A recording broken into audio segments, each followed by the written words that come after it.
मजलिस इत्तेहादुल मुस्लिमीन अरकान बल्दिया मुहिबान मजलिस Ittehadul Muslimeen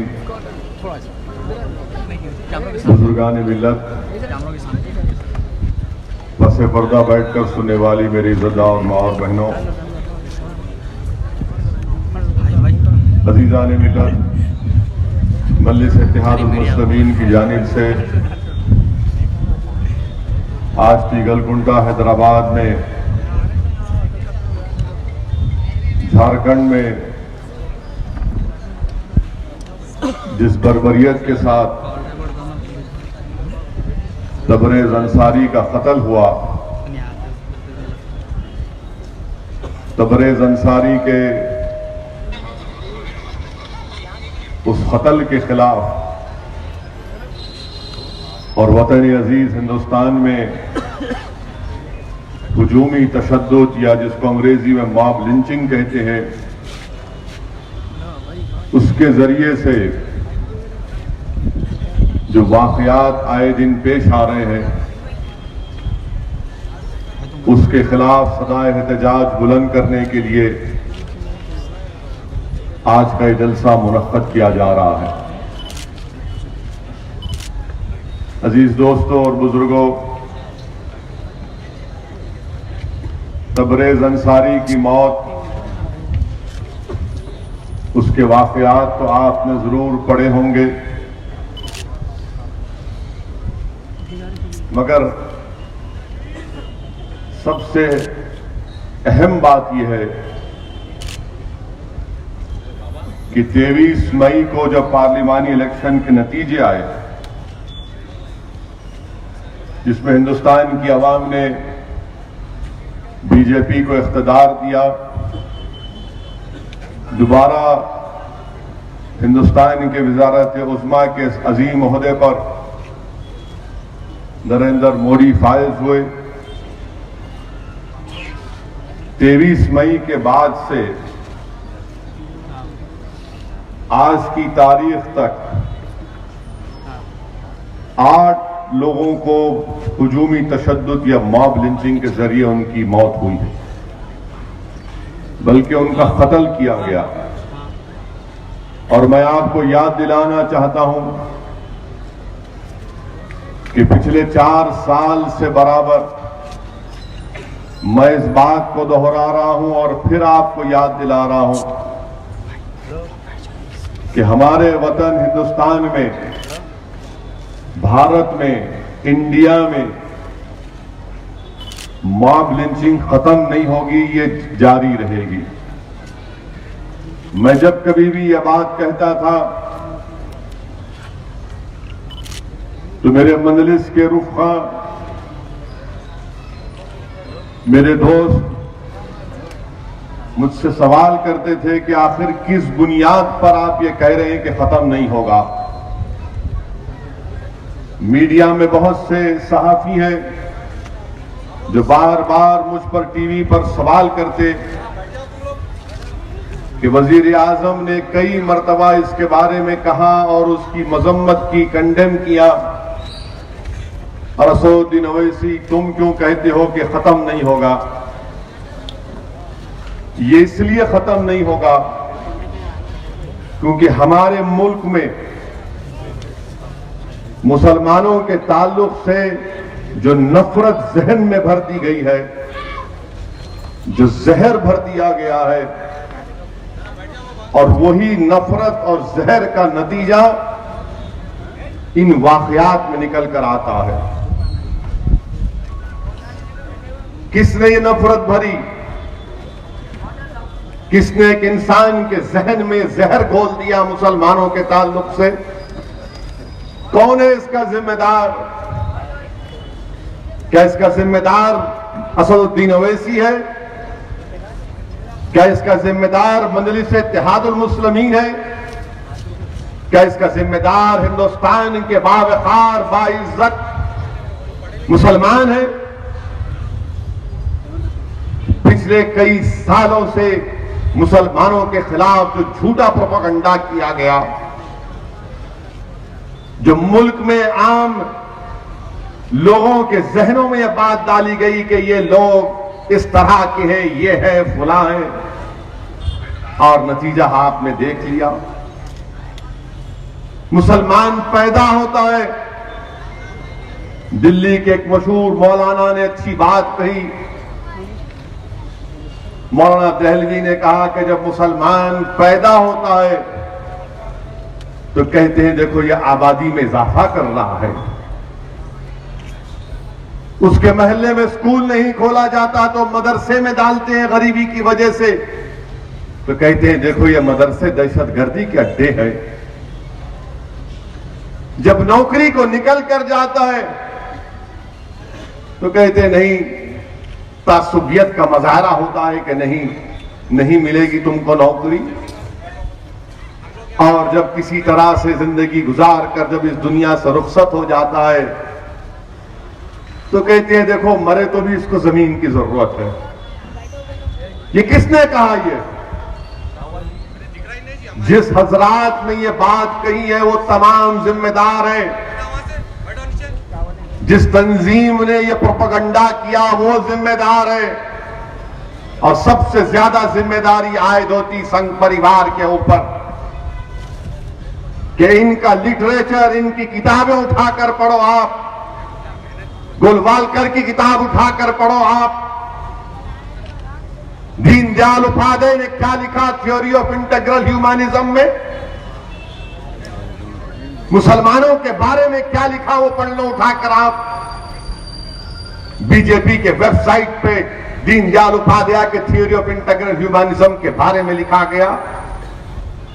bunch of thoughts किताब उठाकर पढ़ लो। वी आर नेशनहुड डिफाइंड किताब उठाकर पढ़ लो आप। क्या कहा था मौजूदा आरएसएस के चीफ ने? कहा था कि हम चोरी का सामान है।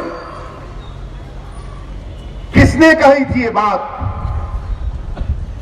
किसने कहा था पार्लियामानी इलेक्शन में कि क्या एक मजहब दहशतगर्द हो सकता है? पुकार कर वजीर आजम ने पूछा था कि क्या बताओ क्या हम दहशतगर्द हो सकते हैं? तो आवाम ने कहा कि नहीं, जिस मजहब से वजीर आजम का ताल्लुक है वह दहशतगर्द नहीं हो सकता। तो पैगाम क्या दिया गया कि हम दहशतगर्द? किसने नफरत फैलाई? और ये नफरत सिर्फ 5 साल की नहीं है मेरे भाई। ये नफरत की आगाज हाशिमपुरा के उस फसाद में, उस मासूम लोगों के कत्ल में है, मलियाना के फसाद में है, भागलपुर के फसाद में है, बाबरी मस्जिद की शहादत में है, 1990 के उस मनहूस फसादात में है, बंबई की रोडों पर जो मासूम इंसानों का कत्ल किया गया, वही नफरत का मजाहरा। मगर मुझे इस बात का गम है और अफसोस है कि मैं यह समझता था कि ये जो हमारी नस्ल है 22, 24, 26 साल के बच्चों की, क्योंकि इन्होंने बाबरी मस्जिद की शहादत नहीं देखी, फसादात नहीं देखे, कम से कम इनका जहन साफ होगा, इनकी मेमोरीज अच्छी होंगी। मगर आपने इस तरह के वाकयात, मॉब लिंचिंग के, हुजूमी तशद्दुद के बर्पा करके इन बच्चों के भी जहनों में बात पैदा कर दी। मेरे अजीज दोस्तों और बुजुर्गों, ये हकीकत है। यकीनन मैं ये नहीं कहता कि हमको मायूस होने की जरूरत है या हमको डरने की जरूरत है। तबरेज़ अंसारी से क्या किया गया था? 3 महीने पहले उसकी शादी हुई, अपने दोस्तों के साथ कहीं पर गया तो चोरी के नाम पर और चोर के नाम पर तबरेज़ अंसारी को पकड़ लिया गया और रात में 10 बजे से सुबह 5 बजे तक तबरेज़ अंसारी को रस्सियों से बांधकर रात भर मारते रहे। वो जो वीडियो है वो तो चंद मिनट का, रात भर तबरेज़ अंसारी को मारा गया। और झारखंड में एक धतेरा, एक जूस रहता है, वो उसको पिलाया गया। वो पीने के बाद आदमी बेहोश हो जाता है, बाज वक्त मर भी जाता है। रात भर बन के मारते हैं। और वीडियो में महिलाएं भी हैं। और जब तबरेज को कम मार रहे थे तो इसलिए कि वो कह रहा था कि मेरा नाम सोनू है, तो जालिमों ने, इन नामर्दों ने, इन शयातीन ने कहा कि नहीं, तेरा नाम सोनू नहीं है, बता तेरा नाम क्या है। तो आखिरकार उसके मुंह से निकल गया कि मेरा नाम तबरेज है। और उसके बाद क्या था कि मारते थे और बोलते थे, मार ये नारा मार, मार ये नारा मार। और जब वो नहीं वो नारा मारता तो उसको पीटते, उस पर जिस्म पर वार करते। ये बर्बरियत नहीं है तो क्या है? मारने वालों को हम टेररिस्ट नहीं कहेंगे तो क्या कहेंगे? रात के 10 बजे तक, सुबह 5 बजे तक किसी को मारते हैं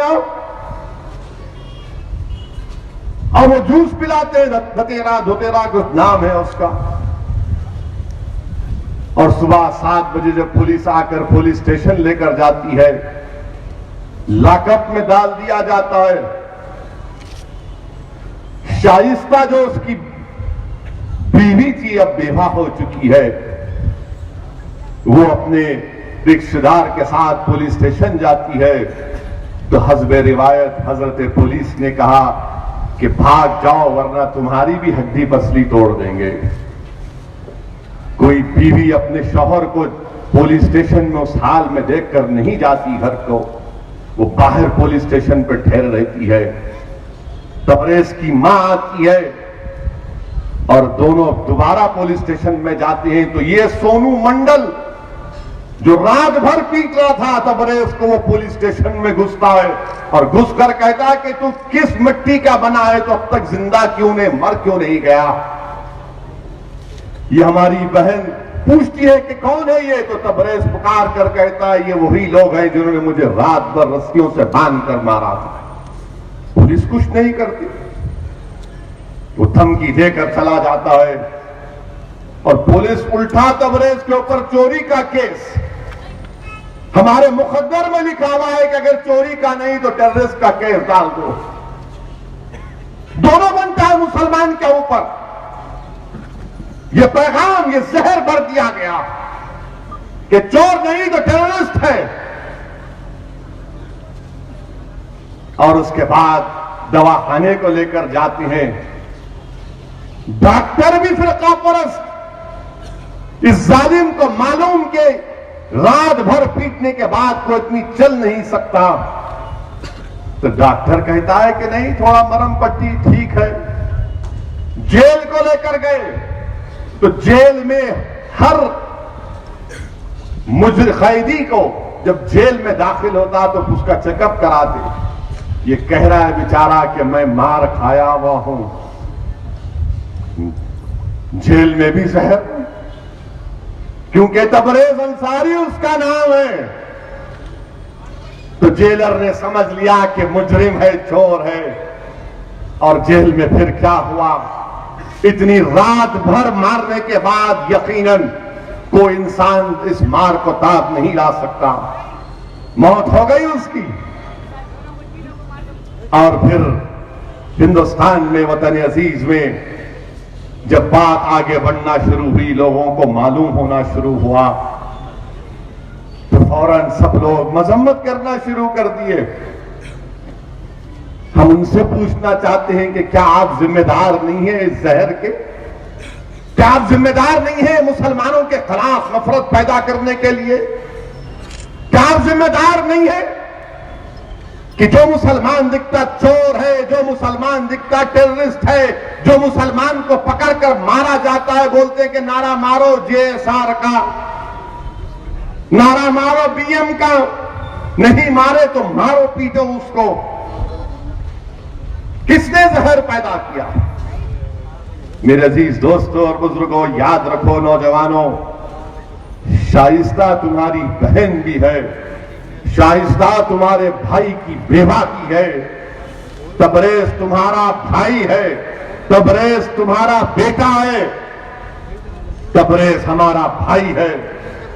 और याद रखो अल्लाह के रसूल सल्लल्लाहु अलैहि वसल्लम के हदीस शरीफ पुकार पुकार कर हिंदुस्तान के 17 करोड़ मुसलमानों से कह रही है कि तुम्हारा ईमान उस वक्त तक मुकम्मल नहीं है कि अगर झारखंड में किसी तबरेज के सीने में तकलीफ हो तो तुम उसको अपने सीने में महसूस करो। ईमान की तकमील की बात आका कह रहे हैं कि ईमान उसका है जो एक मुसलमान और एक इंसान की तकलीफ को अपने सीने में महसूस करे। मेरे अजीज दोस्तों और बुजुर्गों, ये हाल हमारे मुल्क में हो गया। मुंबई थाने में एक टैक्सी ड्राइवर को मारा गया कि तुमने नारा नहीं लगाया, पीट दिए, सर फोड़ दिए। अभी आ रहा था तो मालूम हुआ बिहार के नवादा में एक मासूम बच्चा, 20 साल का बच्चा, रोक कर उसको खूब मारे और पीटे। जब उसने नारा नहीं लगाया तो उसका सर फोड़ दिए। वो कह रहा है कि मैं 4 साल से इस रोड से जाता हूं मगर मुझे रोक कर मारा गया। मेरे भाई, ये हकीकत बन चुकी है हमारे मुल्क की। तकलीफ होती है कि मुसलमान को देखते ही गुस्सा आता है, और क्यों नहीं आएगा? जब असदुद्दीन अवैसी हिंदुस्तान की लोकसभा में, जिसको आपने मुझे कामयाब किया अपने वोटों से, अपने दुआओं से, जब बहस रुकने पार्लिमान में हल्फ लेने जाता हूं तो पूरे हिंदुस्तान की लोकसभा में सिर्फ मुझे देखकर, हर मुस्लिम एमपी को देखकर नारे मारते हैं कि जेएसआर का नारा, बीएम का नारा, पूरे एमपीज के खानदान के लोग बैठे हैं पार्लियामेंट में। हर आदमी देख रहा है, किसी की बीवी बैठी है, किसी के वालिद और वालदा बैठे हैं, मासूम बच्चे बैठे हैं, देख रहे हैं कि हिंदुस्तान के जो एमपी बनकर गए ये वोट देने जा रहे हैं जिसमें उनका बाप है, उनका बेटा है, उनका शौहर है। क्या करता? मैंने कहा पुकारो और पुकारो, खूब पुकारो, क्योंकि तुम्हें मुझे देख के अगर तुमको तुम्हारा खुदा याद आता है तो चलो मैं कामयाब हो गया। मगर क्या ये जब आप एक एमपी के मुंह के ऊपर ये नारे मारते हैं, क्या पैगाम दे रहे हैं? पैगाम ये दे रहे हैं कि अगर कोई तबरेज होगा तो उसको भी देखकर नारे मारो। मैं हिंदुस्तान के मुसलमानों से अपील कर रहा हूं कि मेरे अल्फाज नहीं है, मौलाना उमरैन के अल्फाज हैं, जो all India Muslim personal law board के असिस्टेंट जनरल सेक्रेटरी हैं, आलिम दीन हैं। मौलाना उमरैन ने कहा कि अगर किसी मुसलमान को पकड़कर मारा जाता और उससे ये कुफरिया कलमात कहने के लिए कहा जाता है तो हरगिज़ मत कहो, मौत को कबूल कर लो मगर कुफरिया कलमात अपनी जबान पर मत लाओ। जब जन्नत में जाना है तो कुफरिया कलमात नहीं बोलेंगे, नहीं बोलेंगे। तुम हमारी जान ले सकते हो, तुम मार सकते हो, मगर हम नहीं बोलेंगे जो तुम हमसे कहना चाहते हो कि बोलो। तुम मुझे मार सकते हो, एक नहीं 100 गोलियां तुम मेरे जिस्म में दाग सकते हो, तुम हिंदुस्तान के किसी चौराहे पर मुझे फांसी पर लटका सकते हो, मगर खुदा की कसम जब तक हम जिंदा रहेंगे इस्लाम पर रहेंगे, इसलिए कि हिंदुस्तान का संविधान हमको इजाजत देता है कि हम इस्लाम पर रहें। हम तुम्हारे नारे नहीं लगाएंगे, हम संघ परिवार और बीजेपी के नारे नहीं लगाएंगे। तुम लाख कोशिश कर लो, अगर हमको 17 करोड़ मुसलमानों को तुम ये मार देना चाहोगे तो मार दो। तुम्हारे पास इख्तिदार, तुम्हारे पास ताकत, तुम्हारे पास पुलिस, हर चीज तुम्हारे पास है, मगर जब तक हिंदुस्तान में हम आबाद है रहेंगे, हम दीन पर रहेंगे, क्योंकि संविधान हमको इस बात की इजाजत देता है। हम इस्लाम पर रहेंगे। तुम्हारी मार, तुम्हारे जूतों से, तुम्हारे नारों से, तुम्हारी गालियों से, तुम्हारी धमकियों से हम दीन का, ईमान का सौदा नहीं करने वाले, नहीं करने वाले, क्योंकि हिंदुस्तान का आईन हमको इस बात की इजाजत देता है। फ्रीडम ऑफ रिलीजन, मजहबी आजादी हिंदुस्तान के आईन में एक फंडामेंटल राइट, और हिंदुस्तान की कोई ताकत, हिंदुस्तान का कोई वजीर आजम, हिंदुस्तान की कोई सियासी पार्टी ये फंडामेंटल राइट को किसी भी हिंदुस्तानी से नहीं छीन सकती, चाहे हिंदू हो, मुसलमान हो, सिख हो, ईसाई हो, बौद्ध मजहब का हो। अगर कोई खुदा को भी नहीं मानता तो वो उसको, हिंदुस्तान का आईन उसको इजाजत देता है कि अपने अकीदे पर रहो। मेरे भाई, 17 जुलाई 2018 को सुप्रीम कोर्ट ने, 3 जजेस की बेंच ने सुप्रीम कोर्ट ने फैसला देकर मोदी हुकूमत से कहा कि कानून बनाओ हुजूमी तशद्दुद मॉब लिंचिंग के खिलाफ। उस वक्त के चीफ जस्टिस मिश्रा ने जजमेंट दिया, जिसमें जस्टिस चंद्रचूड़ भी थे। कहा कि बनाओ कानून, ताकि कानून बनाने से डर पैदा होगा। हिंदुस्तान के वजीर आजम 1 साल हो गया, आप कानून नहीं बनाते। क्यों नहीं बनाते मिस्टर मोदी आप कानून? क्यों नहीं बनाते कानून आप मॉब लिंचिंग के खिलाफ? जब सुप्रीम कोर्ट ने आपसे कहा कि कानून बनाओ, 2018 को चीफ जस्टिस, उस वक्त के जस्टिस मिश्रा का जजमेंट, हुकूमत से कहा बनाओ कानून, आप कानून नहीं बनाते। क्या वजह है कानून नहीं बनाने की? जब सुप्रीम कोर्ट ने कहा कि ट्रिपल तलाक नहीं हो सकता, शादी रहेगी, सुप्रीम कोर्ट ने नहीं कहा कि कानून बनाओ। माइनॉरिटी जजमेंट था सुप्रीम कोर्ट का, मेजॉरिटी जजमेंट नहीं था। तो आप, सुप्रीम कोर्ट नहीं कहता तो ट्रिपल तलाक का कानून, और आपकी जब से हुकूमत बनी 50 से ज्यादा लोगों को मॉब लिंचिंग में मौत के घाट उतार दिया गया। उसमें सबसे ज्यादा मुसलमान, दलित भी है, हिंदू भी है, आदिवासी भी है, मैं मानता हूं, मगर इंसान है ना। जब ये हो रहा है तो कानून नहीं बनाएंगे आप। चीफ जस्टिस ने उस वक्त कहा था कि बनाओ मॉब लिंचिंग के, हुजूमी तशद्दुद के खिलाफ कानून को, तो आप नहीं बनाते। मेरे अजीज दोस्तों और बुजुर्गों, जब हिंदुस्तान के वजीर आजम हिंदुस्तान की लोकसभा में इलेक्शन जीतने के बाद कहते हैं कि हमको मुसलमानों का विश्वास जीतना है, सेकुलरिज्म के झूठे निकाब को तोड़ना है, उस वक्त मीडिया के लोग दौड़े दौड़े मेरे पास आए। मैंने कहा जाहिर है अब्बा ने कुछ कहा तो तुम मेरे पास आए हो, बताओ। तो कहा ये कहा है। मैंने कहा देखते जाओ आगे तुम क्या होता है, देखते जाओ। बोले क्या होगा? मेरा देखो तुम क्या होगा, तुमको मालूम होगा। तो मालूम हुआ कि एक शख्स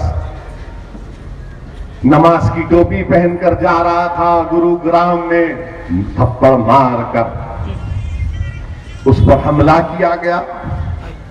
बिहार का वाकया हुआ, आए दिन अब तो कानपुर में एक ऑटो वाले को मारा गया।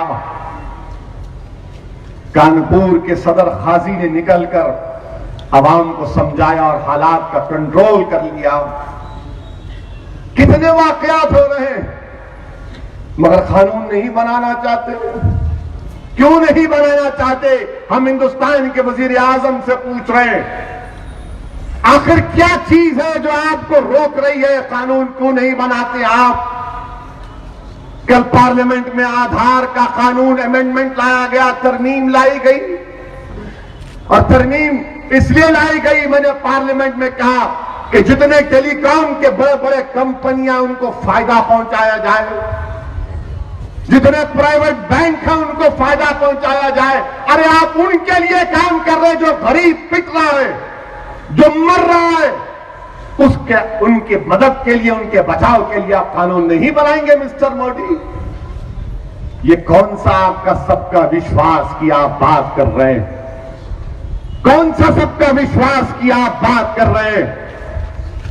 मेरे अजीज दोस्तों और बुजुर्गों, 17 जुलाई 2018 को सुप्रीम कोर्ट का जजमेंट। अच्छा, झारखंड में पिछले 5 साल में 18 लोगों को मॉब लिंचिंग में मारा गया। झारखंड में 18 लोगों को 4.5 साल में मारा गया। 11 मुसलमान थे, 11 मुसलमान उसमें। वजीर आजम जब राज्यसभा में तकरीर कर रहे थे तो कहा कि हां, नहीं होना चाहिए था, मुझे तकलीफ हुई। मगर वजीर आजम ने क्या कहा?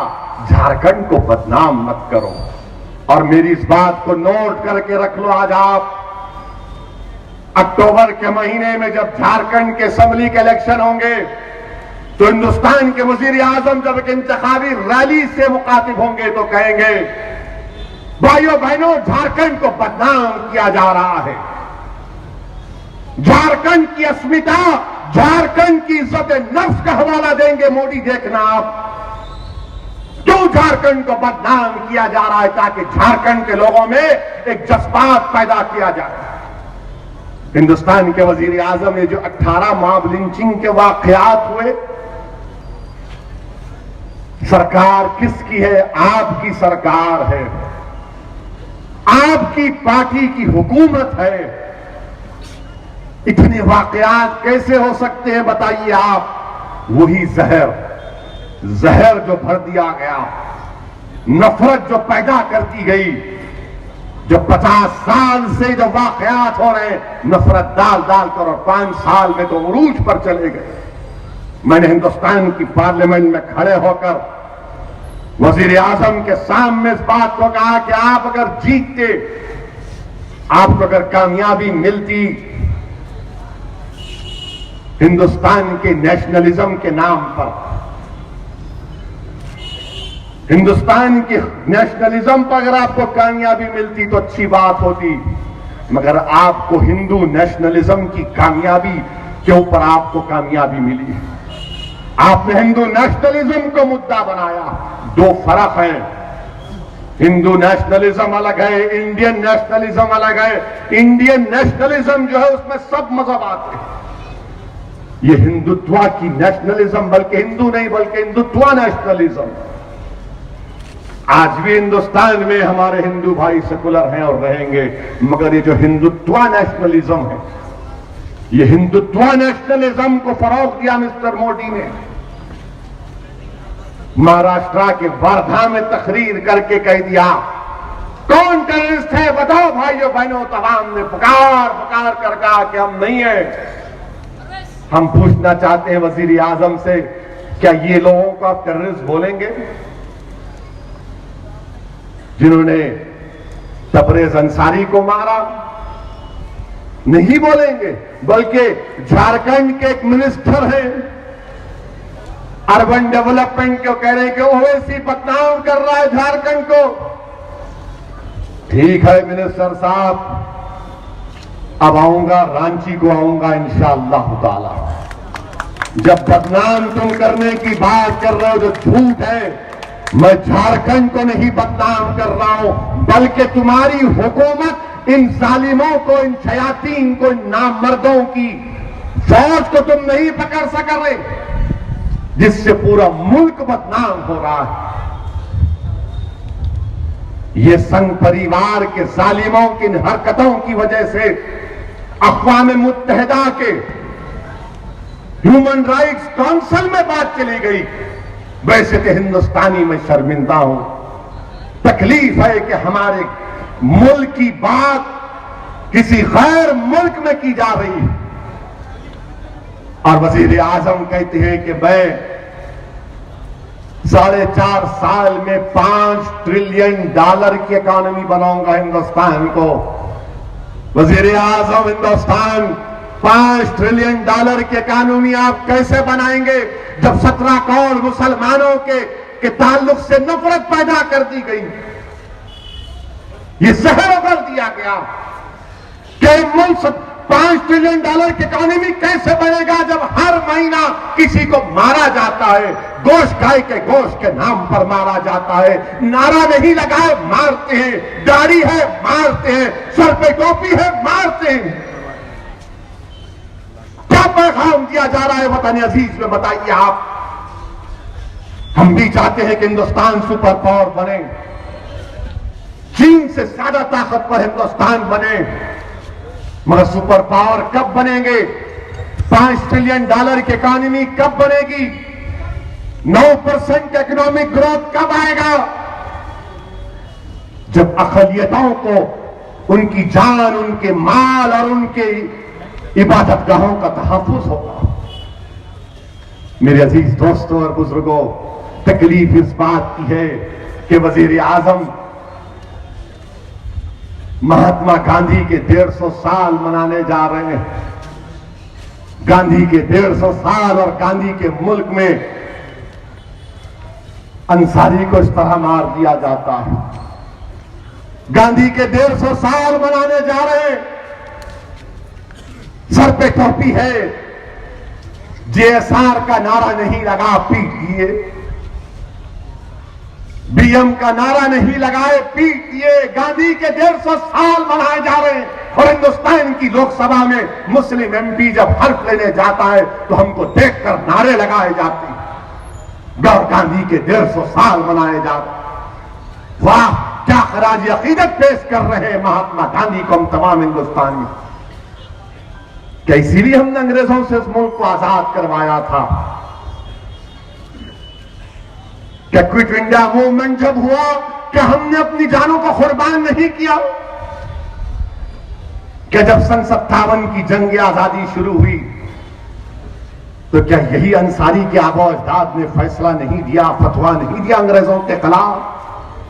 जिनको तुम आज पीट रहे हो, मार रहे हो, अरे उन्हीं के आबो अजदाद ने अंग्रेजों के खिलाफ फतवा दिया था। ना सिर्फ फतवा दिया बल्कि अपनी जानों को कुर्बान कर दिया। कौन थे मौलाना अबुल कलाम आजाद? कौन थे जौहर बरादरान? कौन थे अशफाकुल्लाह? कहां थी RSS जब? कहां थे गोलवालकर? बताओ मेरे को तुम नहीं थे आजादी की लड़ाई में। डिबेट कर लो, चैलेंज करूंगा, तुम्हारे किताबों से साबित कर दूंगा। किसने कहा था कि तिरंगे का ये 3 रंग अशुभ है? किसने कहा था कि अंबेडकर का बना हुआ संविधान गलत है, हमको मनुस्मृति चाहिए? क्या तुम्हारे ऑर्गेनाइजर ने नहीं लिखा था यह बात? आज तुम आकर हमको गद्दार कहते हो, हमको टेररिस्ट कहते हो, हमको चोर कहते हो और हमारे बच्चों की जवानी को बर्बाद कर देते हो। हमारी बेटी हामिला है और बेवा हो चुकी है, हमारे नौजवान बच्चों को पीटा जा रहा है, मारा जा रहा है। ये गांधी के मुल्क में हो रहा है, अंबेडकर के बनाए संविधान और आईन में, जिसमें इंसान की जिंदगी एक फंडामेंटल राइट है। इंसान की जिंदगी एक फंडामेंटल राइट है, राइट टू लाइफ। आज ये हमारे मुल्क में हो रहा है। किसी शायर ने अच्छा कहा था, गुलिस्तान को लहू की जब जरूरत पड़ी सबसे पहले हमारी गर्दन कटी, फिर भी कहते हैं ये हमसे अहले चमन, ये हमारा वतन है तुम्हारा नहीं। ये कौन सा इंसाफ है बताइए आप? ये कौन सा इंसाफ है? इनका मकसद एक ही है कि मुसलमानों को दूसरे दर्जे का शहरी बना दिया जाए। जो हिंदुस्तान का आईन इस बात की इजाजत नहीं देता। हिंदुस्तान का आईन जिसको बाबा साहिब अम्बेडकर ने बनाया, यह कहता है कि तमाम हिंदुस्तानी बराबर है।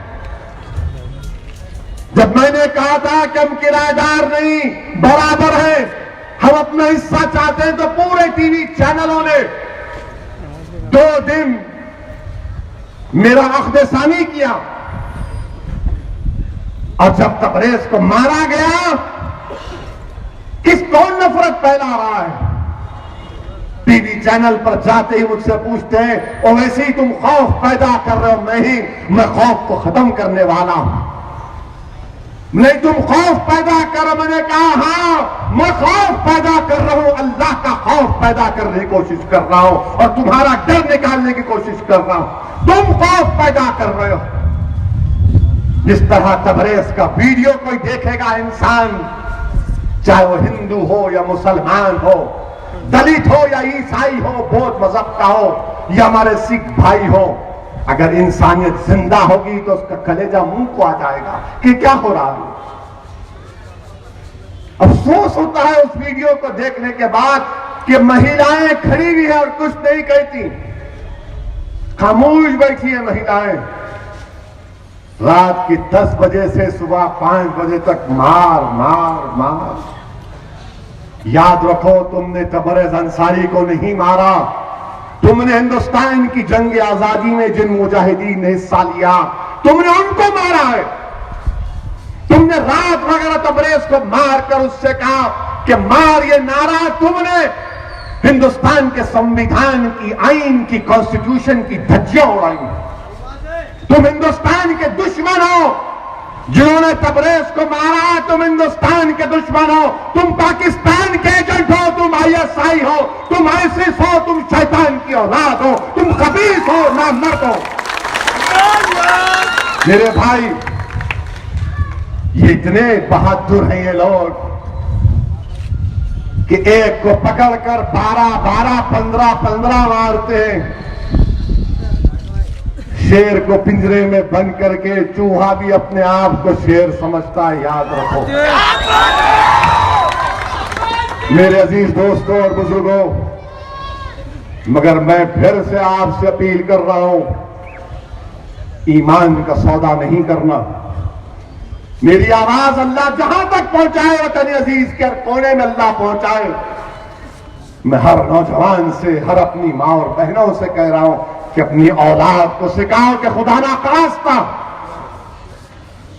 अगर हमारी बेटे के साथ तबरेज की तरह सलूक हो तो हम अपनी जान दे देंगे, मगर ईमान का सौदा नहीं करेंगे। मारना है मार दो हमको, तुम कितनों को मार सकोगे। मारने वालों, तुम भूल रहे हो कि हिंदुस्तान में कई बकरियां जुबा होती हैं। जब बकरियां खत्म नहीं होती, वो इंसान जो रसूलुल्लाह सल्लल्लाहु अलैहि वसल्लम का गुलाम है, जो तौहीद का इकरार करने वाला है, क्या तुम हमको मारने से हम खत्म हो जाओगे? नहीं, हम खत्म होने के लिए नहीं आए हैं, याद रखो। और मैं हिंदुस्तान के मुसलमानों से अपील कर रहा हूं कि बुज़दिली को अपने करीब आने मत दो। इन वाकयात के पीछे यह है कि तुमको बुज़दिल बना दिया जाए, तुम्हारे दिल में खौफ पैदा कर दिया जाए। याद रखो, अगर जिंदा कौम हो तो जिंदा कौम का पहला काम यह होता है कि खौफ सिर्फ अल्लाह से करे। जिंदा कौम अगर हो तो कानून को अपने हाथ में मत लो, बराबर मुकाबला करो इन जालिमों का जिन्होंने तबरेज अंसारी को मारा, मगर जमहूरियत के दायरे में रहकर। ये नहीं कि तबरेज को मारे मैं किसी को मारूंगा, नहीं। याद रखो, अल्लाह कुरान में कह रहा है कि ऐसे लोग जालिम हैं। अल्लाह कह रहा है कि जो तुम पर जुल्म करते हैं तुम उनसे पंजा आजमाई करो, मगर अल्लाह कह रहा है जुल्म मत करो। सिविल डिफेंस का राइट हर हिंदुस्तानी को है, हर हिंदुस्तानी को है। अगर कोई मुझे मारने आएगा तो याद रखो, मैं कोई मुर्गी का बच्चा नहीं हूं। आपको अपनी जान बचाने की कानूनी इजाजत आपको मिलती है। अपनी जान को बचाओ, अपने ईमान को बचाओ, और वो कब होगा? जब हम मुत्तहिद रहेंगे। हम मुत्तहिद जब रहेंगे, मेरे भाई, मैं बार बार ये कह रहा हूं कि अपने नौजवान बच्चे और बच्चियों को खास तौर से इनको लॉयर बनाओ, वकील बनाओ, ताकि ये जब कानून जानेंगे ये सही मानों में खिदमत करेंगे। अब बस है, बहुत डॉक्टर इंजीनियर हो गए, अब वकील बनाओ। अब आइंदा 10 साल तक हर मुस्लिम घर में कम से कम एक बच्चा या बच्ची वकालत करनी चाहिए। कानून सीखना चाहिए। जब तुम कानून को सीखोगे, समझोगे, तो तुम कानून को उसके साथ लेकर इन जालिमों से मुकाबला करोगे। ये लोग चाहते क्या है कि हमको दूसरे दर्जे का शहरी बना दिया जाए, और ये इनकी दिलों में है कि मुसलमान जमहूरियत के दायरे से आगे निकलकर मुकाबला करें। नहीं, कानून के दायरे में रहकर मुकाबला करेंगे, उसमें मजा है। और जो लोग बोलते मुझसे आकर कि रेडिकलाइजेशन हो रहा है मुसलमानों में, नहीं, मुसलमानों में कोई रेडिकलाइजेशन नहीं है। रेडिकलाइजेशन तो यहां है। कौन रेडिकलाइज हो चुका है? आखिर क्यों 2014 के बाद से अब तक इतने वाकयात क्यों हो रहे हैं? क्यों रेडिकलाइज हो चुके हैं लोग? किसको डीरेडिकलाइज करना पड़ेगा? रेडिकलाइजेशन मुसलमानों में नहीं है। रेडिकलाइजेशन किस पर है देख लो आप मेरे भाई। तीसरी बात, मुत्तहिद रहिए। ये वक्त नहीं है कि मसलक के झगड़ों को भारने का वक्त नहीं है। क्या मारने वालों ने तबरेज अंसारी से पूछा कि तू देवबंदी है, तू बरेलवी है, तू टंटनाटन है, क्या है तू? क्या पूछा उन्होंने? जब उसने कहा कि मेरा नाम तबरेज है, तो कहा मारो इसको। और तुम ये कर रहे हो, इतनी बर्बादी सब हो रही है, मर रहे। छोड़ो इन इख्तलाफात को, रहो अपने मसलक पर, खूब रहो, खूब नारे मारो या रसूल अल्लाह सल्लल्लाहु अलैहि वसल्लम के। मगर ये वक्त नहीं है कि इख्तलाफात को इस तरह से फरोग देना। अरे दुश्मन नहीं देख रहा है कि उसका मसलक क्या है, दुश्मन देख रहा है कि मियां है, कठुआ है, मारो। और हमारा काम ये है, कामकाज कुछ नहीं है ऐसे लोगों को जो इख्तलाफात फरोग देते हैं। अपनी दुकानों को बंद करो, 17 करोड़ मुसलमानों को मुत्तहिद करो। अगर मैं नहीं करता तुम करो, मैं तुम्हारा साथ दूंगा, मैं तुम्हारा साथ दूंगा। मैं सिर्फ इत्तेहाद चाहता हूं, मैं क़यादत नहीं चाहता। तुम क़यादत बनाओ, मैं तुम्हारे साथ हूं। तुम कायद बनो, मैं तुम्हारे साथ हूं। तुम मुत्तहिद करो, मैं तुम्हारा ताउन करूंगा। मैं आज के एहतजाजी जलसे से तमाम उलमाए कराम से भीख मांग कर अपील कर रहा हूं कि खुदा के लिए ये तबरेज अंसारी की रूह तुमसे पुकार पुकार कर कह रही है कि मेरी मौत को रायगा जाने मत दो। मुझे ये देखकर, मेरे मसलक को देखकर मुझे नहीं मारा गया, मेरे दीन को देखकर मुझे मारा गया। मैं उन तमाम से अपील कर रहा हूं कि आप क़यादत करो। असदुद्दीन ओवैसी तुम्हारे पीछे काम करेगा। आप लोग आगे बढ़ो। मेरे अजीज दोस्तों और बुजुर्गों, फारूक आज़म ने कहा था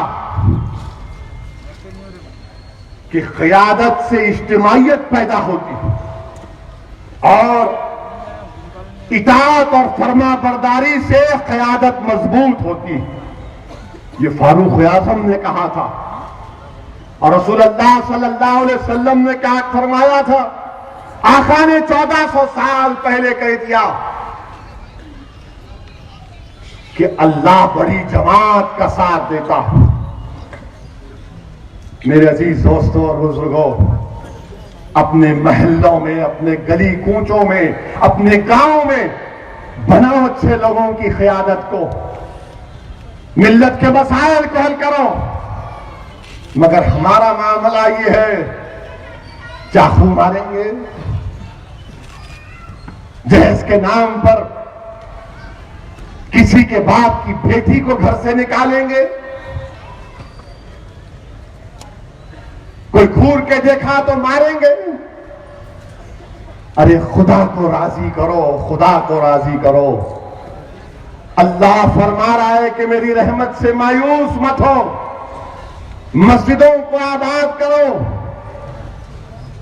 तुम्हारी मस्जिदें वीरान पड़ चुकी है मुसलमानों रमजान के बाद, और मस्जिद में जाते भी हैं। अगर कोई एमपी दिख गया तो रुकू में एमपी जा रहा है, ये फोन निकाल के फोटो। क्या है ये? तुम अल्लाह के घर में आए हो, तुम्हारा दिलो दिमाग अल्लाह की तरफ राग़िब होना चाहिए। ये सेलफोन में ओवैसी की फोटो लेकर तुमको जन्नत नहीं मिलने वाली। ये फोटोओं की जरूरत नहीं है, झुकने की जरूरत है, अल्लाह को राजी करने की जरूरत है। ईमानी ताकत, रूहानी ताकत पैदा करना पड़ेगा और इस डर को निकालना पड़ेगा। डरना नहीं इन जालिमों से। ये नामर्दों की फौज है जो 25, 30 मिलकर एक मासूम को मारते हैं। ये नामर्द हैं, ये लोग मुखन्निस हैं। ये लोग जिन्होंने तबरेज अंसारी को मारा वो गोडसे की नाजायज औलाद है। जिन्होंने तबरेज अंसारी को मारा वो हिंदुस्तान के गद्दार हैं। जिन्होंने तबरेज अंसारी को मारा वो टेररिस्ट हैं। इनमें और आईसिस में कोई फर्क नहीं। वजीर आजम की जिम्मेदारी है, वो हर हिंदुस्तान के हिंदुस्तानी के वजीर आजम है।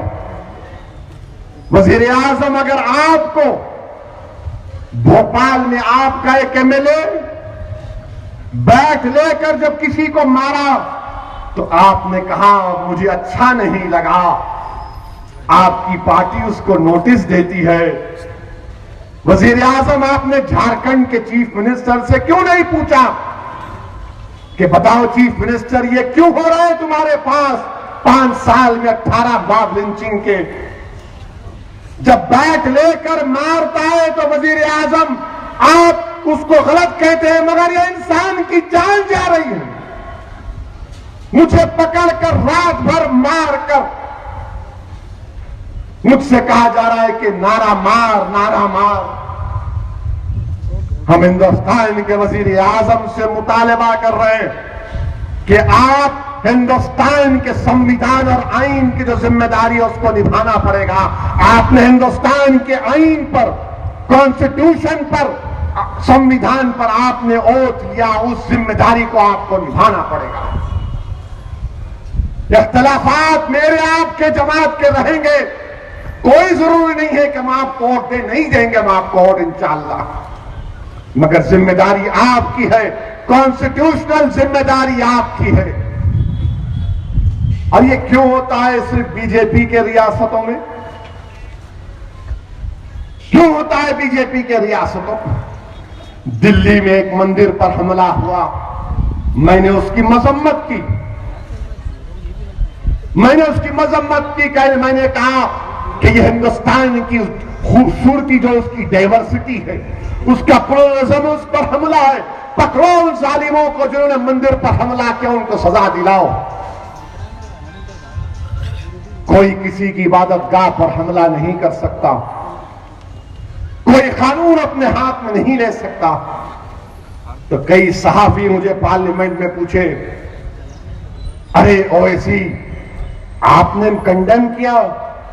मैंने कहा क्यों, तुम क्या समझ रहे थे कि मैं सिर्फ अपनी मस्जिद की शहादत पर एहतजाज करूंगा और किसी और की इबादतगाह पर जब हमला होगा तो नहीं करूंगा? बोला तुम्हारी सोच खराब है। मैं हर इबादतगाह की हिफाजत चाहता हूं, मैं हर इबादतगाह के मानने वालों की हिफाजत चाहता हूं, क्योंकि हिंदुस्तान का आईन कहता है, हिंदुस्तान का आईन ये नहीं कहता कि सिर्फ मस्जिद की हिफाजत हो, हिंदुस्तान का आईन यही नहीं कहता कि सिर्फ मंदिर की हिफाजत हो, हिंदुस्तान का आईन कहता है कि हर इबादत गाह की हिफाजत है, और वो जिम्मेदारी किसकी है? हुकूमत की है। मेरे भाई, अब आप देखते हैं कि जब से बीजेपी की हुकूमत बनी, इनका ये प्रोग्राम और प्लान शुरू हो चुका। हिंदुस्तान के दीगर रियासतों में इलेक्शन से पहले जो माहौल पैदा किए, मैं पुकार पुकार कर कह रहा था कि देखो कांग्रेस भी बी टीम बन चुकी है, नुकसान उठाएंगे, नुकसान उठाएंगे। मगर कांग्रेस के लोग असदुद्दीन ओवैसी पर हमला कर रहे थे। असदुद्दीन ओवैसी और मजलिस इत्तेहादुल मुस्लिमीन पर इल्जाम लगा रहे थे। दुनिया ने देख लिया कि कांग्रेस आज खत्म होने के दहाने पर आ चुकी है, और बीजेपी का मकसद एक ही है कि हिंदू और मुसलमानों में नफरत पैदा करो, मुसलमानों का खौफ हमारे हिंदू भाइयों में पैदा करो कि टेररिस्ट हैं, ये कटवे हैं, ये जुलूस निकल जाते।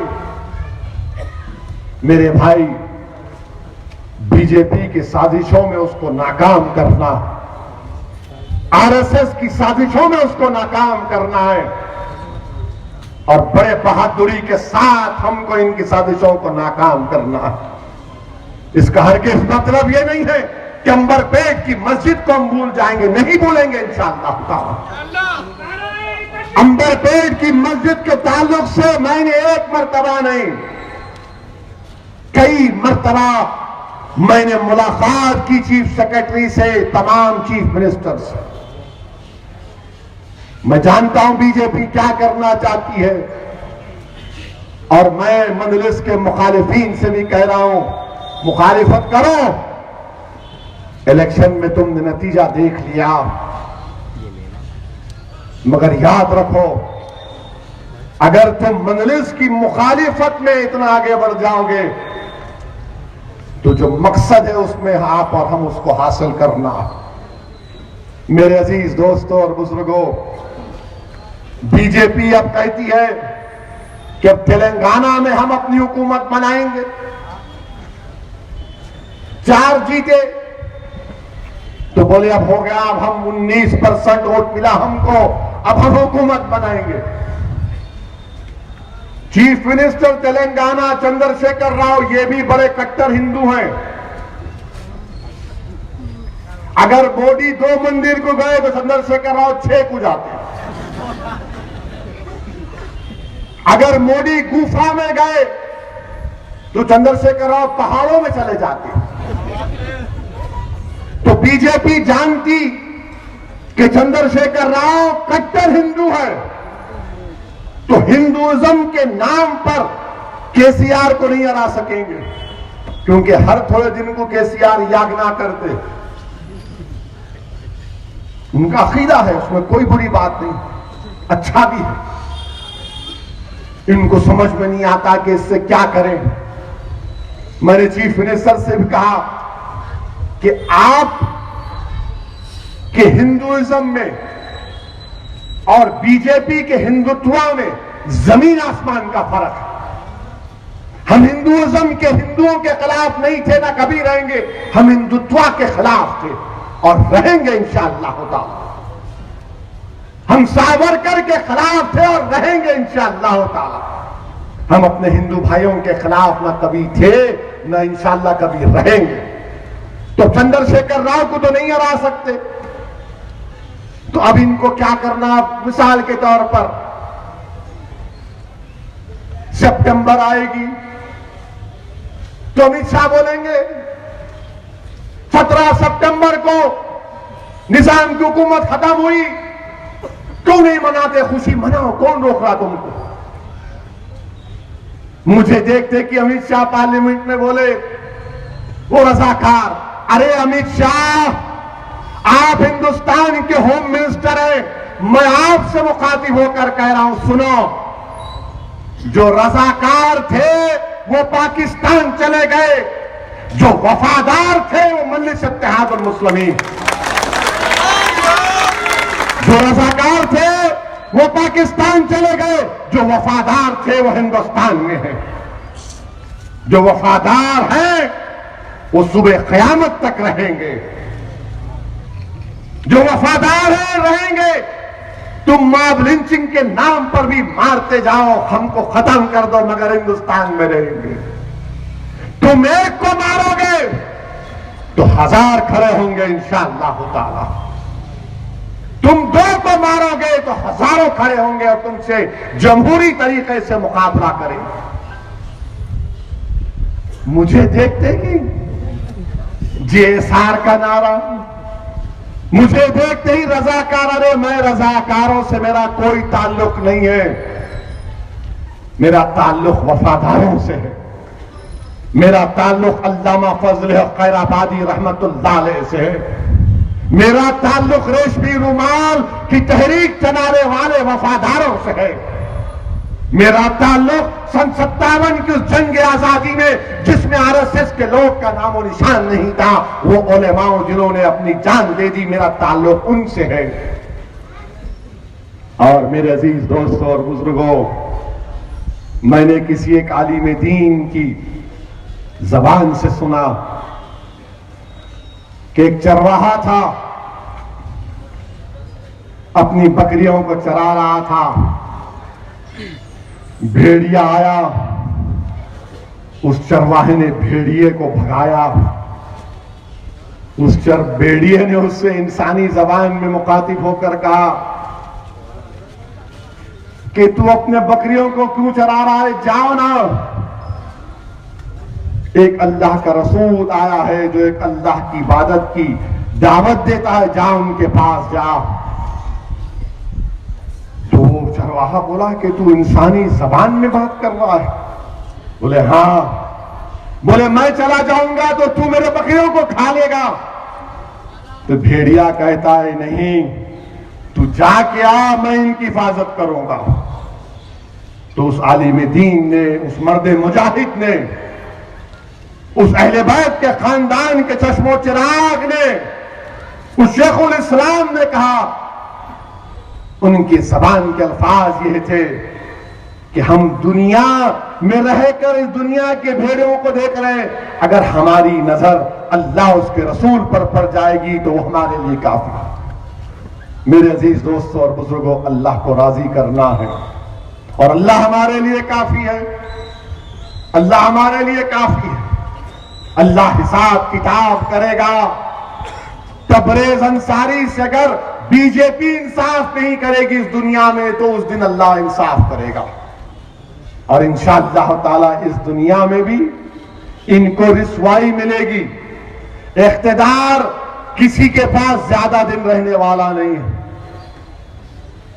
जब पंडित नेहरू थे वजीर आजम तो लोग समझते थे कि कभी कांग्रेस की हुकूमत हमेशा रहेगी, तो पंडित नेहरू की जिंदगी में केरला में कम्युनिस्ट पार्टी बन गई, हुकूमत बना ली। जब इंदिरा गांधी का दौर आया तो कांग्रेस के चमचे पुकार कर कहते थे कि India is Indira, Indira is India, यानी इंडिया इंदिरा है और इंदिरा इंडिया है।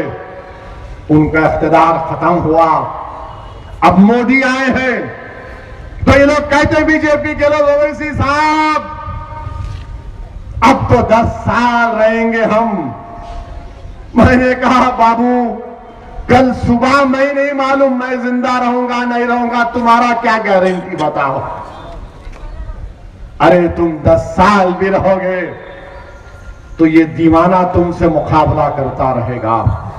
तुम 15 साल भी रहोगे तो पूरे मजलिस के लोग, हर हिंदुस्तानी में फाशिज्म के खिलाफ, फिरका परस्ती के खिलाफ लोगों में एक नया अज़म और हौसला पैदा करेंगे। मैं जानता हूं ये रात बड़ी लंबी होने वाली है, मगर मेरी इस बात को याद रखो आप, इस खजा के दौर में इंशाअल्लाह बहार आएगी, बहार आएगी। किसी शायर ने बड़ा अच्छा कहा, जालिमों अपनी किस्मत पे नाजाना हो, दौर बदलेगा, ये वक्त की बात है। वो यकीनन सुनेगा सदाएं मेरी, क्या तुम्हारा खुदा है मेरा नहीं है? अल्लाह जरूर हमारी सदाओं को सुनेगा और आकर हमारा जिस नबी से निस्बत है इंशाअल्लाह ताला अल्लाह उस निस्बत को कायम रखेगा। हम जलील जरूर कामयाब होंगे। अपने हौसलों को बुलंद रखो, हिम्मत मत हारो, डरो मत किसी से। तुम अल्लाह से डरने वाले हो। हिंदुस्तान के आईन को पढ़ो, कॉन्स्टिट्यूशन को समझो, अपने महल्लों में अमन कायम करो, अपने महल्लों में क़यादत बनाओ, काबिल लोगों को बिठाओ। और मैं तुमसे कह रहा हूं, अगर मजलिस का कोई आदमी जुल्म कर रहा है तो पुलिस को कंप्लेन करो जाकर। कोई भी जुल्म कर रहा है मजलिस का, तुमको मैं इजाजत दे रहा हूं, पुलिस से कंप्लेन करो। आज मैं दिल्ली में था तो किसी ने शिकायत की, मैंने कॉन्फ्रेंस कॉल करके कमिश्नर ऑफ पुलिस को कहा कि आपको खुली इजाजत है कि अगर कोई गलती करता है, कोई करता है, एक्शन लो आप। और अगर कोई नाहक हमारी जमात को बदनाम करेगा तो फिर असदुद्दीन ओवैसी जाती तौर पर तुम्हारा ताक़ुब करूंगा मैं। मेरे अजीज दोस्तों और बुजुर्गों, हमारे मुल्क में एक 18 साल की बच्ची लिखती है कि मैं हिंदुस्तान के फिल्म इंडस्ट्री को छोड़ रही हूं, गंदगी है, मुझे अल्लाह से दूर कर दिया, मुझे जिंदगी के मकसद से दूर कर दिया। बड़ा ही खूबसूरत उसने अपना वो पैगाम लिखा। उसके बाद जो तूफान खड़ा हो गया, हाय हाय हाय, हर टीवी का एंकर ऐसा लग रहा था कि उनकी बेटी बन गई है वो। ऐसा लग रहा था कि आपने 8-9 महीने अपने पेट में रखकर उसको जन्म दिया। सबको तकलीफ, नहीं नहीं क्यों करे? मुल्लाओं ने उसको डरा दिया, इसलिए बच्ची डर गई। अच्छा, मुल्लाओं ने डराया? मुल्लाओं ने डराया, आप क्यों नहीं डरते फिर मुल्ला से? ये आप नहीं डरते?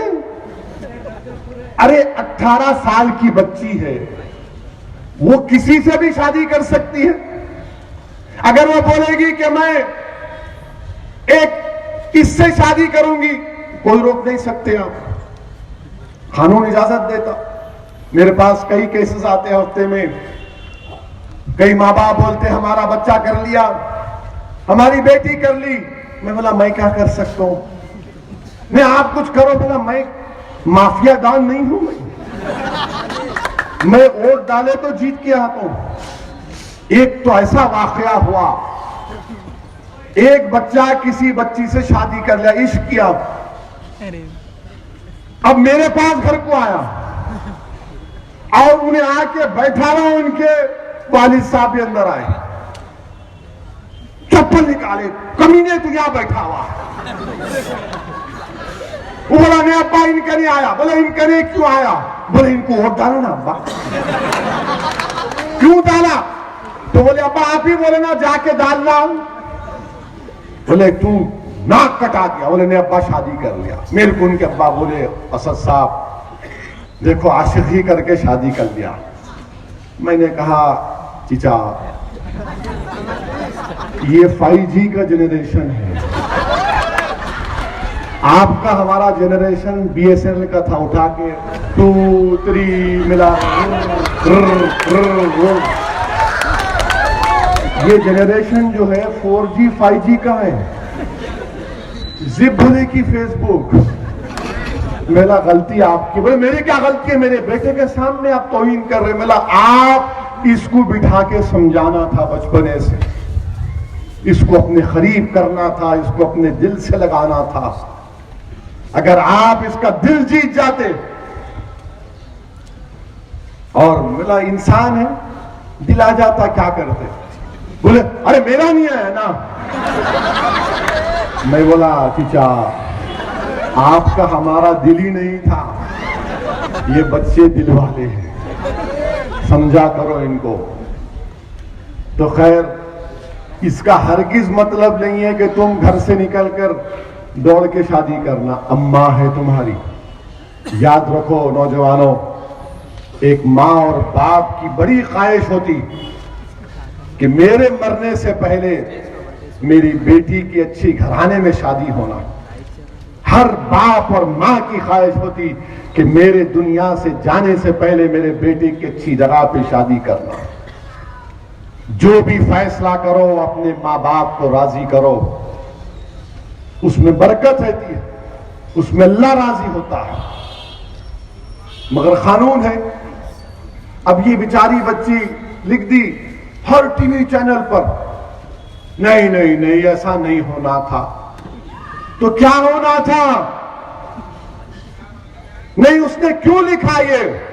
तो मैंने कहा तुमको गुस्सा इस बात का है कि मुसलमान अब बोलना शुरू कर दिया। तुमको गुस्सा इस बात का है कि मुस्लिम खवातीन अब दिल खोल कर कह रही है कि इस्लाम जिंदाबाद। तुम ये नहीं चाहते कि हम मुंह खोलें, तुम ये नहीं चाहते कि हम एहतजाज करें। तुमको गुस्सा इस बात का है कि कैसे इस 18 साल की बच्ची ने इतना बड़ा फैसला ले लिया। ये नया हिंदुस्तान है। मैं सलाम करता हूं ऐसे नौजवान बच्चे और बच्चियों को जो दीन की सरबुलंदी के लिए फैसला लेते हैं। ये आपका राइट है। अब तो हिंदुस्तान में, हमारे वतन में 377 खत्म हो गया, होमोसेक्सुअलिटी भी लीगल है। सुप्रीम कोर्ट ने कह दिया।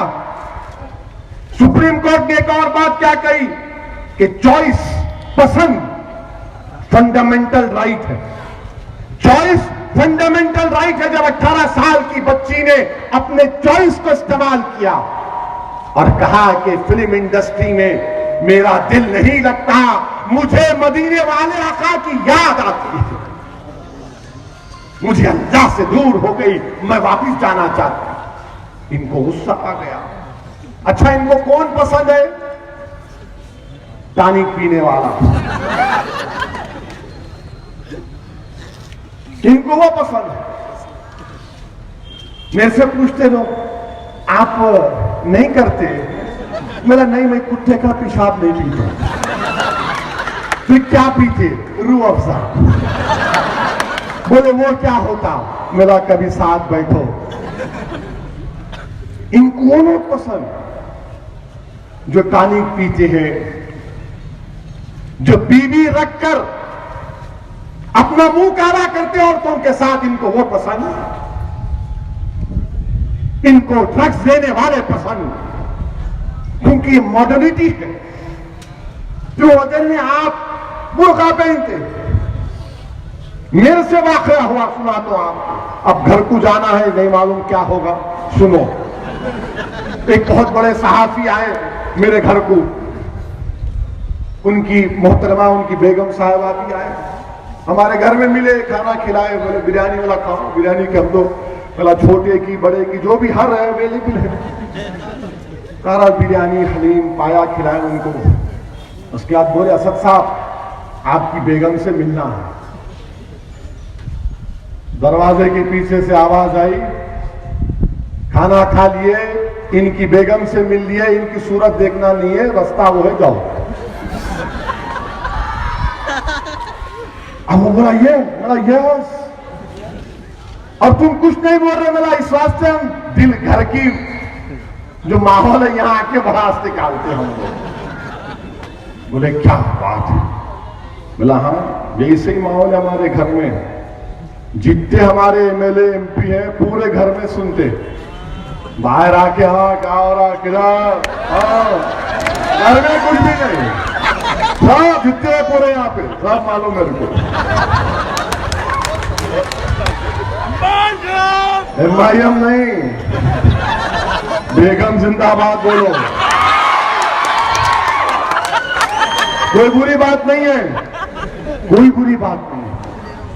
अगर हम अपने घर में घर वालों से अच्छा पेश नहीं आएंगे तो आका की सुन्नत के खिलाफ है, आका की सुन्नत के खिलाफ। अल्लाह के रसूल सल्लल्लाहु अलैहि वसल्लम की सीरत हमसे पुकार पुकार कर गए। मेरे अजीज दोस्तों और बुजुर्गों, वो मासूम 18 साल की बच्ची, तूफान ऐसा दिखा कि आसमान गिर गया, आसमान गिर गया। अरे भाई उसका इख्तियार है, आपको क्या करना है।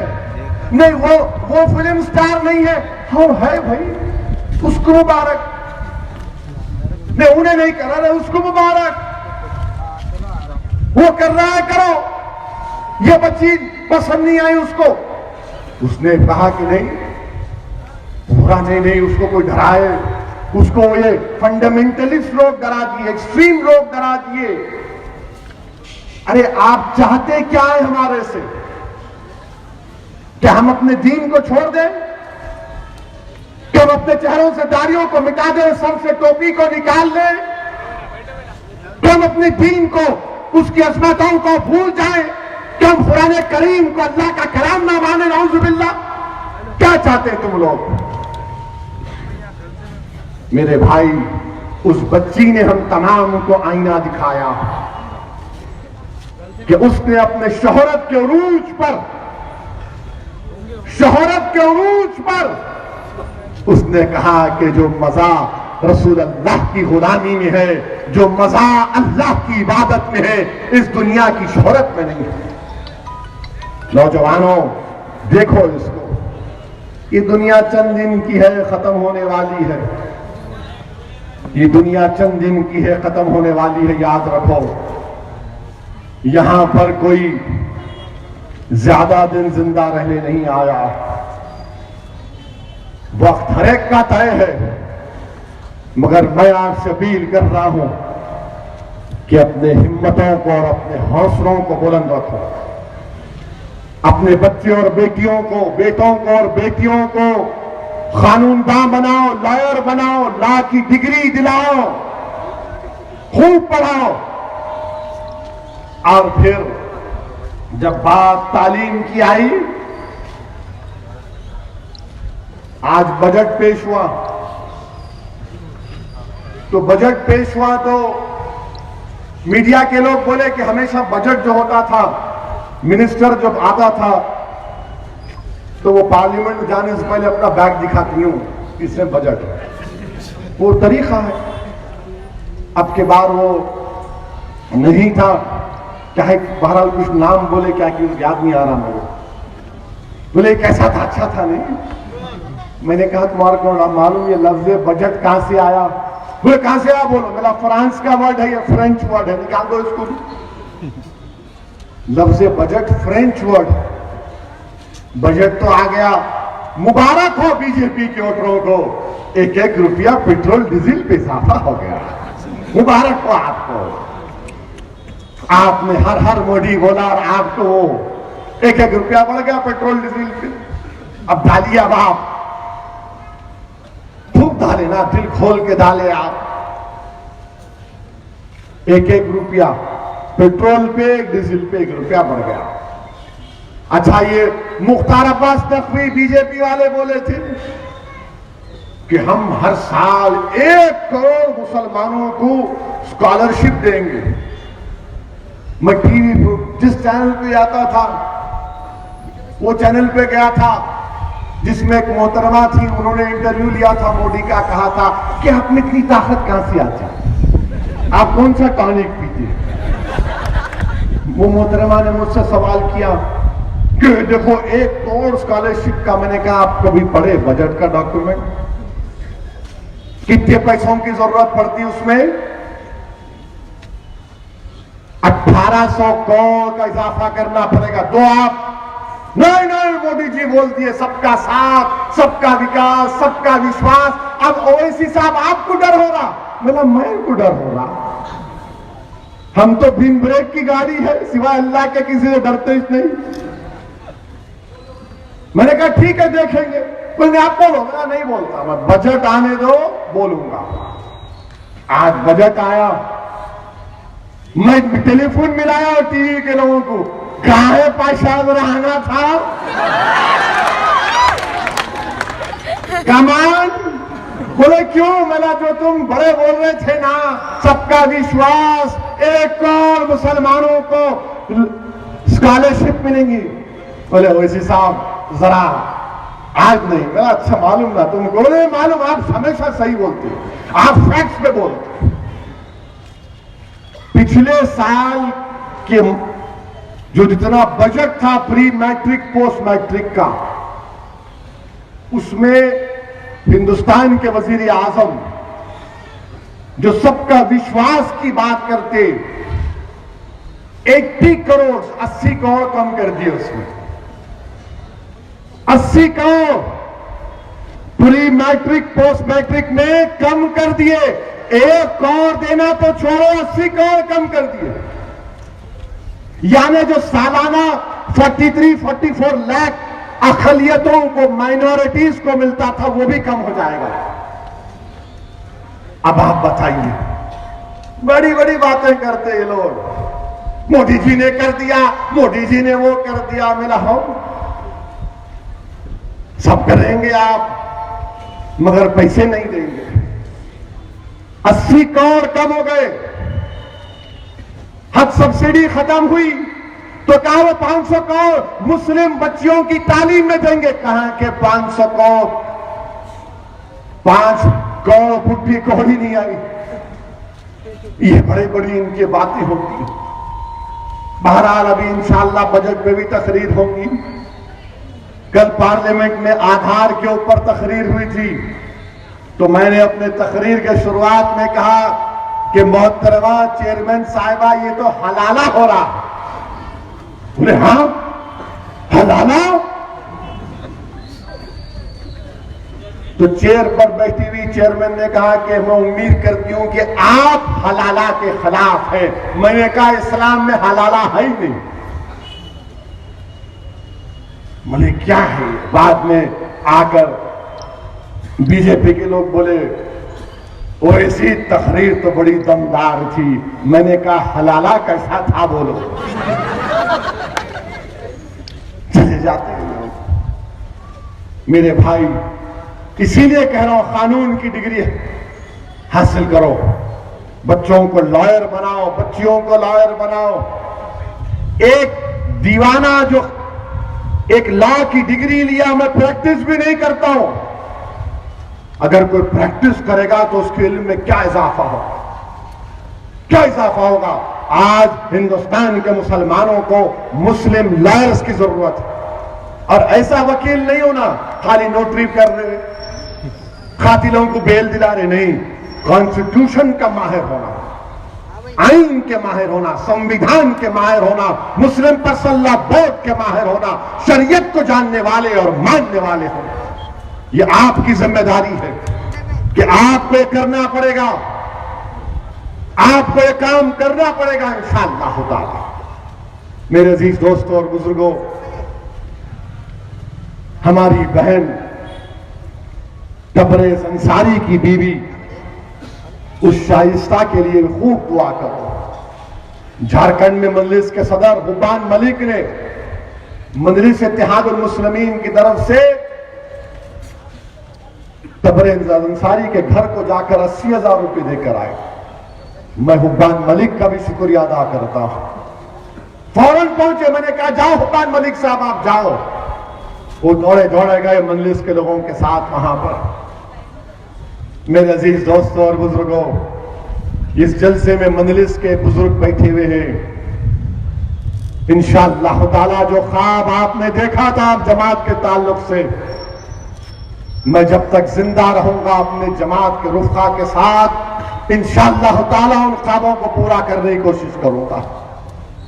हम झारखंड में भी हमारी जमात पहुंच चुकी है, हमारा झंडा लहरा रहा है वहां। लोग हमको बोलते थे छोटी जमात, छोटी जमात। तुम्हारी साजिशें, तुम क्या कर रहे हो मैं जानता हूं। तुम कौन से अंग्रेजी अखबार में कौन सी हेडलाइन डालना चाहते थे मैं वो भी जानता हूं। मगर याद रखो, अंग्रेजी की कहावत है, what goes round comes around. जो चीज गोल फिरती ना एक दिन तुम्हारे पास आएंगी वो। मेरा दिल तो हमेशा साफ रहा और साफ रहेगा। इलेक्शन हो गया, खत्म हो गया, मगर तुम अपने गिरी हुई हरकतों से बाज नहीं आ रहे हो। बाज आ जाओ। तुम नहीं आओगे तो ये अवाम तुमको माफ नहीं करने वाली है। ये अवाम बाशऊर है जो देख रही है कि मुल्क में हमारी शनाख्त को खतरा है, हमारी जानों को खतरा है, हमारे नौजवानों के मुस्तकबिल को बर्बाद किया जा रहा है, हमारी बेटियों को बेवा बनाया जा रहा है। अपनी जो इज्जत अल्लाह ने तुमको दी उसको बचा लो। नहीं करोगे तो अवाम तुमको नहीं माफ करेगी। मेरे भाई, मुत्तहिद रहिए, अल्लाह से रुजू करते रहिए, रसूलुल्लाह सल्लल्लाहु अलैहि वसल्लम के गुलामी का सबूत दीजिए और तबरेज के लिए दुआ करते रहिए। मुत्तहिद रहिए। ऐसा नहीं है कि जलसा हुआ और किसी दीवाने की तकरीर पर तुमने अपने आंख में आंसू ला लिए और फिर उसके बाद भूल गए। नहीं, बाखबर रहो,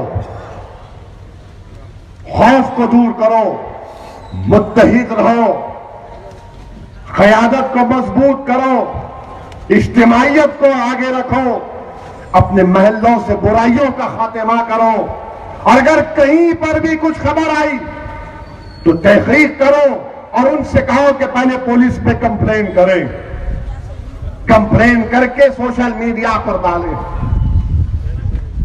ये काम हमको करना है और हिंदुस्तान के वजीर आजम ये तो वक्त ही बताएगा कि क्या आप अपनी दस्तूरी जिम्मेदारी को निभाएंगे या नहीं निभाएंगे। हम भी हिंदुस्तान को मजबूत देखना चाहते हैं। हम भी चाहते हैं कि हिंदुस्तान चीन के बराबर हो जाए। हम भी चाहते हैं कि हिंदुस्तान से गुर्बत का खात्मा हो। हम भी चाहते हैं कि हिंदुस्तान के हर घर में पीने के पानी का इंतजाम हो।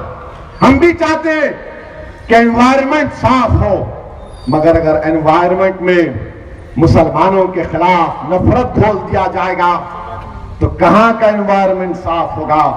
बहरहाल मेरे अजीज दोस्तों और बुजुर्गों, मुत्तहिद रहिए, अपनी जमात से वाबस्ता रहिए और अपनी क़यादत को मजबूत करिए। जहां नहीं है क़यादत वहां क़यादत बनाइए। जिन रियासत में नहीं है वहां अपनी क़यादत को बनाइए।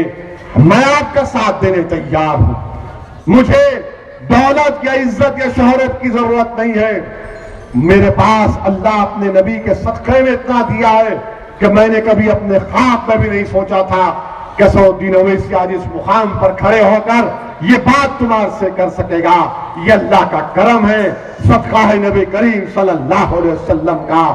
दुआ है अहले दिल की, दुआ है मेरे माँ बाप की, मेरे मरहूम वालिद की, मेरा साथ मेरे मजलिस रुफ़क़ा का है। मेरे भाई, अब इंशाअल्लाह ताला तेलंगाना में हमको बीजेपी के बढ़ते हुए कदमों को रोकना है।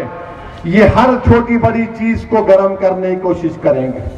हमको बड़े तदब्बुर के साथ और बड़े एहतियात के साथ, मगर हिकमत के नाम पर बुज़दिली से नहीं।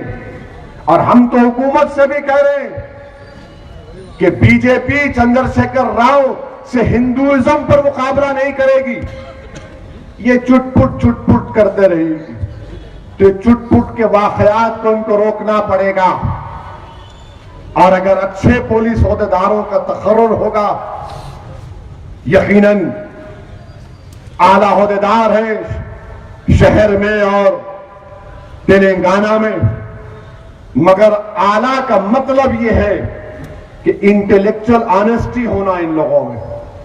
ऐसा नहीं है कि 2023 तक वो माहौल को तैयार करें। बहरहाल इंशाअल्लाह ताला जो ख्वाब बीजेपी तेलंगाना में देख रही है, इंशाअल्लाह वो ख्वाब ही रहेगा। मुझे पूरा यकीन है हम मुत्तहिद रहेंगे और अल्लाह जब तक केसीआर को जिंदा रखेगा, यहां पर बीजेपी का कुछ नहीं होगा। तेलंगाना की सरजमीन में एक मोहब्बत है और इंशाअल्लाह मोहब्बत कायम रहेगी। शुक्रिया, खुदा।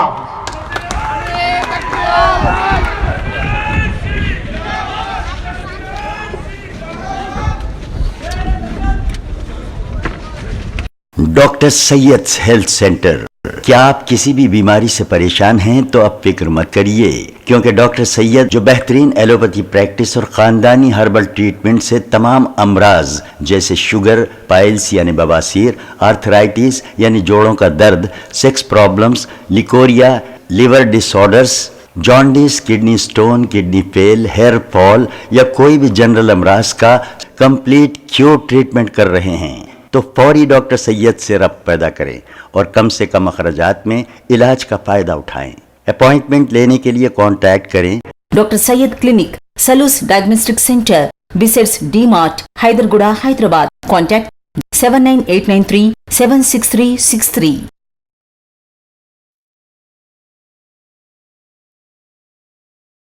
अब A1 टाउनशिप चिविला और मोइनाबाद के दरमियान मेन रोड से 1.3 किलोमीटर आबादी से लगा हुआ तमाम डेवलपमेंट के साथ, जहां आप अपना घर बना के रह सकते हैं, जो है बिल्कुल बिल्कुल बिल्कुल आबादी से लगा हुआ। 4 लाख में 100 गज का plot, drainage, electricity, footpath, BT road, college, bus stop जैसी तमाम सहूलियतें दस्तयाब हैं।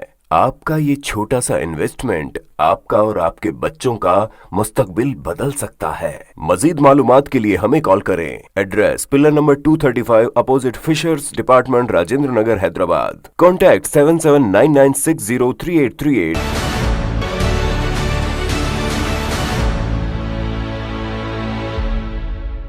अगर आपने हमारे चैनल को अभी तक सब्सक्राइब नहीं किया है तो यहाँ पर रेड कलर का सब्सक्राइब बटन दिख रहा है, उसे क्लिक करें और हमारे चैनल को सब्सक्राइब कीजिए और साथ ही साथ बेल आइकन को भी क्लिक कीजिए, जिससे आपको ताज़ा अपडेट मिलती रहे।